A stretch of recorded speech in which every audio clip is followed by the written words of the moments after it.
Radical Sabbatical. Ordinary people who left their careers and risked it all to live their dreams. Coming up, find out why this woman's sabbatical means the world to her. I asked myself a question. Can I live with myself if I don't do this? And the answer was no.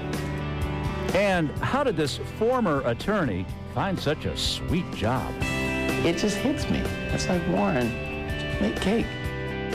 Find out on Radical Sabbatical.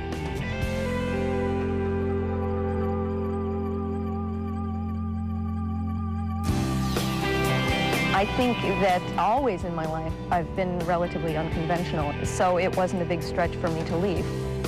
It just, wow, the whole world. There's really a world out there beyond my backyard and the hill and the tree.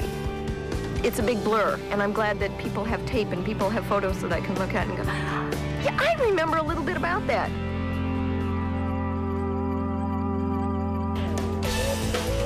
Polly-Turkey-2002 is embarking on the sabbatical of a lifetime. Welcome. Merhaba.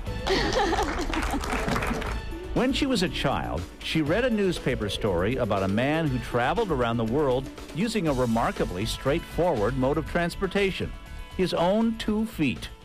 I finally clipped out all the columns and I showed them to my mother and I said, I'm going to do this when I grow up, you know, as you do when you have these grand ideas when you're 12.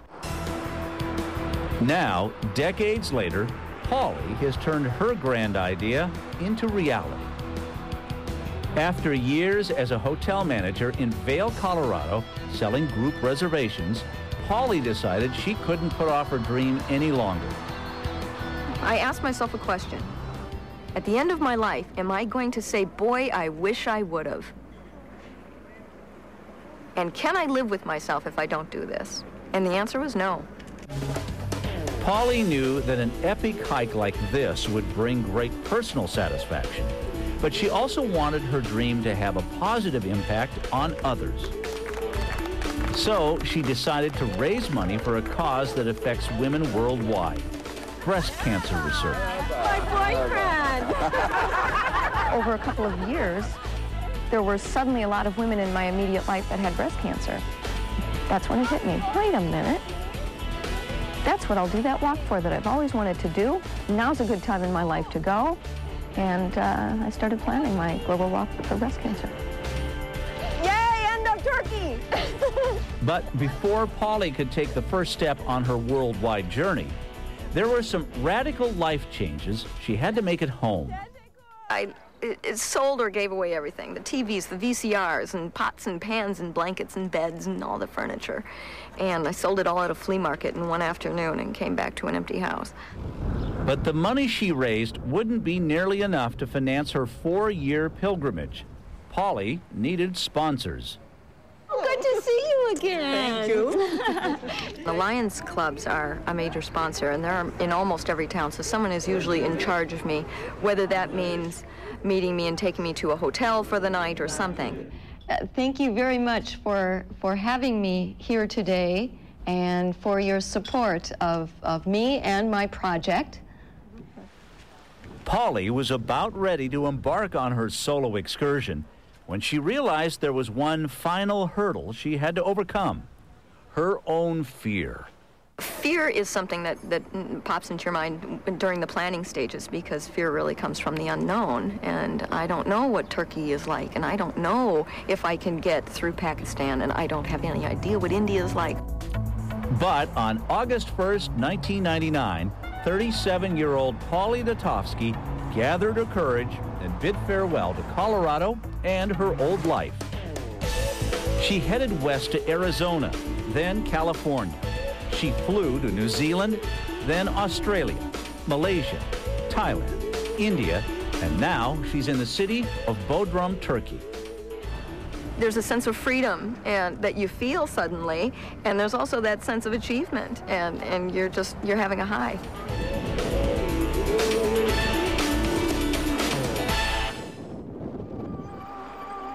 When we come back, Polly discovers that hiking around the world is no walk in the park. Very simple things are just such a production.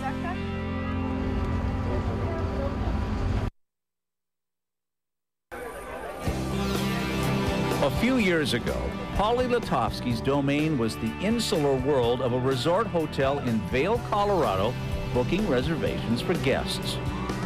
Now, the world is Polly's as she circumnavigates the globe on her own 2 feet.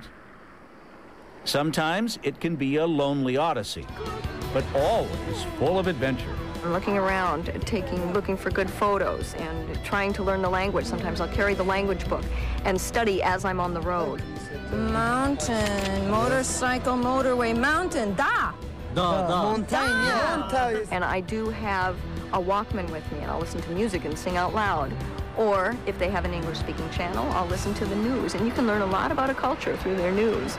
I think the physical part of a journey like this is something that really anyone could do. I think it's the emotional part that is tough, because every day you get up in a strange place and you head down a road you've never been before to a town that you don't know where it is. Because of the unpredictable nature of her trek, Polly never maps out hard and fast routes between destinations. This freewheeling approach is both a blessing and a curse. To go to the bank, find an ATM machine, mail a postcard, make a phone call. Very simple things like that are just such a production. Whenever she can, Polly keeps in touch with her supporters and family via the internet. At night, she stays in hotels provided by her sponsors. There, Polly sometimes receives care packages from the U.S. to help ease her homesickness. Some of the things I miss about my old life are simple things like having a bagel in the morning or watching Jay Leno at night, you know, having a good laugh and going to sleep with that. But thanks to her network of underwriters who have donated money for her walk, this perpetual nomad has often been made to feel right at home, even in far-flung territories like the Australian outback. The truckers would come by and throw me food. My wife made this for you, and they'd throw me food because they can't stop in the middle of the highway. Then there are harder days. When I got into Southeast Asia, there were people, 30, 40 people following me every day, and they don't speak English, you know. So it was difficult. I would be out in front, and they would be following behind, all chatting away, but of course I can't converse with them. Still, Polly wouldn't trade her experience for anything. Even in its biggest misery, I know that I'm doing what I want to do, and I would rather be there during the miserable times than having a good day at work. Ultimately, it's the connection she's making with the diverse people along the way that keeps Polly going strong. I have never met someone, a Kurdish person before. He is my first Kurdish person. In turn, Polly has been an inspiration to everyone she meets. Hey, you made it. Merhaba. I'm very glad to meet her. She's my sister anymore. Now, Polly is eager for the next leg of her journey to begin. I've just finished Turkey, which is the 8th country that I've gone to, and that's about 13,000 kilometers. And so from Turkey, I'm actually going to head into the Greek islands, and I'm going to island hop. I will take a boat to the next island and walk the length of the island and go to the next island, etc. The rest of her trek will take Polly across Europe, then down through Canada and the eastern United States, until she finally comes full circle, back in Vail, Colorado. I've learned so much in the past 3 years that I've been on the road that I wonder if I would even recognize the person I was on August 1st, 1999. But the end of the road is a long way off. Polly still has many adventures waiting ahead. I get the question a lot about, do you ever feel like quitting? Have you ever felt like quitting? And there has never been a time when I have thought I've bitten off more than I can chew. There's never been that. One of the great surprises on this walk is the support I've gotten every single day in every single town from people. And that at the end of the day, the world is a pretty darn good place. It's a friendly place and a curious place. Oh, Nice.